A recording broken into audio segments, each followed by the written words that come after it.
ഇന്നത്തെ അറിയിപ്പുകൾ. സംസ്ഥാനത്ത് മണ്ണെണ്ണ വിലയിൽ വീണ്ടും വർധന. 6 മാസം കൊണ്ട് ലിറ്ററിന് 13 രൂപയാണ് കൂട്ടിയത്. ഇതോടെ 1 ലിറ്റർ മണ്ണെണ്ണ വില 74 രൂപയായി ഉയർന്നു.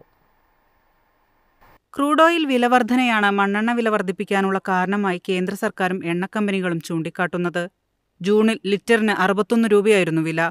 ജൂലൈയിൽ 65 രൂപ, ഓഗസ്റ്റിൽ 68 രൂപ, സെപ്റ്റംബറിൽ 67 രൂപ, ഒക്ടോബറിൽ 69 രൂപ, നവംബറിൽ 70 എന്നിങ്ങനെയായിരുന്നു വില.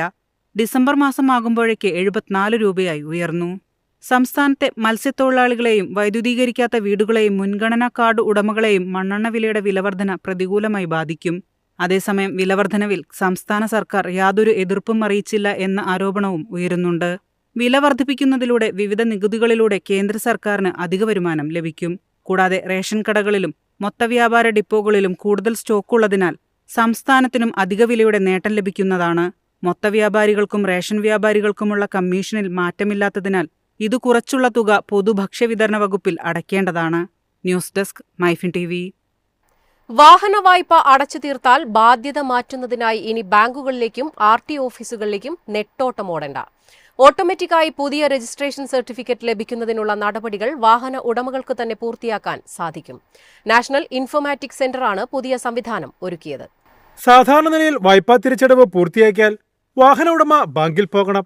അവിടെ നിന്ന് ഫോം 35 വാങ്ങിയ ശേഷം RT ഓഫീസിൽ പോയി ഫീസടച്ച പരിവാഹൻ വെബ്സൈറ്റിൽ അപ്ലോഡ് ചെയ്യണം. തുടർന്ന് ദിവസങ്ങൾ കഴിഞ്ഞാണ് ബാധ്യത ഒഴിവാക്കിയ ശേഷം പുതിയ രജിസ്ട്രേഷൻ സർട്ടിഫിക്കറ്റ് ലഭിക്കുക. എന്നാൽ പുതിയ സംവിധാനം വന്നതോടുകൂടി വാഹന ഉടമകൾ ബാങ്കിലോ RT ഓഫീസിലോ പോകേണ്ടതില്ല. വായ്പ പൂർത്തിയായി കഴിഞ്ഞാൽ വാഹന ഉടമയുടെ മൊബൈൽ നമ്പറിലേക്ക് ഒരു സന്ദേശവും ലിങ്കും ഓട്ടോമാറ്റിക്കായി അയക്കും. ആ ലിങ്ക് തുറന്ന് ലഭിച്ച OTP ഉപയോഗിച്ച് മോട്ടോർ വാഹന വകുപ്പിന്റെ RC മാറ്റത്തുള്ള സർവീസ് ചാർജായ 85 രൂപ അടച്ചാൽ 2 മണിക്കൂറിനുള്ളിൽ പുതിയ RC ഡൗൺലോഡ് ചെയ്തെടുക്കാം. വാഹന ഉടമകൾക്ക് ഈ നടപടിക്രമങ്ങൾ രാജ്യത്തിന്റെ ഏത് ഭാഗത്തു നിന്നും പൂർത്തിയാക്കാം. പുതിയ സംവിധാനം വരുന്നതിന് മുന്നോടിയായി പരീക്ഷണാടിസ്ഥാനത്തിൽ ഇത്തരത്തിൽ RC നൽകി തുടങ്ങിയിട്ടുണ്ട്. അത് വിജയകരമായി പൂർത്തിയാക്കിയാൽ പൂർണ്ണമായ തോതിൽ ഈ രീതിയിലേക്ക് മാറാനാണ് അധികൃതർ ശ്രമിക്കുന്നത്. HDFC ബാങ്കുമായി ചേർന്നാണ് പ്രാരംഭഘട്ടത്തിൽ പണമിടപാട് സൗകര്യങ്ങൾ നടപ്പാക്കുന്നത്. പിന്നീട് മറ്റു ബാങ്കുകളുമായി ചേർന്നും പ്രവർത്തിക്കും. News desk MyFin TV. വിമാന ടിക്കറ്റ് നിരക്ക് കുത്തനെ ഉയർത്തിയ പശ്ചാത്തലത്തിൽ ഇടപെടലുമായി കേന്ദ്രം. ആഭ്യന്തര യാത്രക്കാരുടെ താൽപര്യാർത്ഥം വിമാന ടിക്കറ്റ് നിരക്കിന് കേന്ദ്ര സർക്കാർ പരിധി നിശ്ചയിച്ചു. ഇൻഡിഗോ പ്രതിസന്ധിക്കിടെ എയർ ഇന്ത്യ അടക്കം വിമാന കമ്പനികൾ ടിക്കറ്റ് നിരക്ക് ഉയർത്തിയ പശ്ചാത്തലത്തിലാണ് കേന്ദ്രത്തിന്റെ നടപടി. 500 കിലോമീറ്റർ വരെ ദൂരമുള്ള യാത്രയ്ക്ക് 7500 രൂപയിൽ കൂടുതൽ നിരക്ക് ഈടാക്കാൻ പാടില്ലെന്ന് കേന്ദ്ര വ്യോമയാന മന്ത്രാലയത്തിന്റെ ഉത്തരവിൽ പറയുന്നു. 500 കിലോമീറ്ററിനും 1000 കിലോമീറ്ററിനും ഇടയിൽ ടിക്കറ്റ് നിരക്കായി പരമാവധി ഈടാക്കാൻ അനുവദിച്ചിരിക്കുന്നത് 12,000 രൂപയാണ്. 1000-നും 1500 കിലോമീറ്ററിനും ഇടയിലുള്ള യാത്രയ്ക്ക് പരമാവധി 15,000-ൽ കൂടുതൽ ഈടാക്കാൻ പാടില്ല. 1500 കിലോമീറ്ററിന് മുകളിലുള്ള യാത്രയ്ക്ക് പരമാവധി ടിക്കറ്റ് നിരക്കായി നിശ്ചയിച്ചിരിക്കുന്നത് 18,000 രൂപയാണെന്നും ഉത്തരവിൽ പറയുന്നു. നിരക്ക് സാധാരണ നിലയിലാകുന്നതുവരെ നിയന്ത്രണം തുടരും.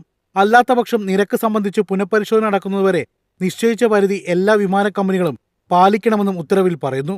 നേരിട്ടോ അല്ലാതെയുള്ള എല്ലാ ബുക്കിങ്ങുകൾക്കും പരിധി ബാധകമാണ്. ബിസിനസ് ക്ലാസ് യാത്രകൾക്ക് ഈ പരിധി ബാധകമല്ലെന്നും ഉത്തരവിൽ ചൂണ്ടിക്കാണിക്കുന്നു. News desk MyFin TV. പ്രധാന വാർത്തകൾ വീണ്ടും.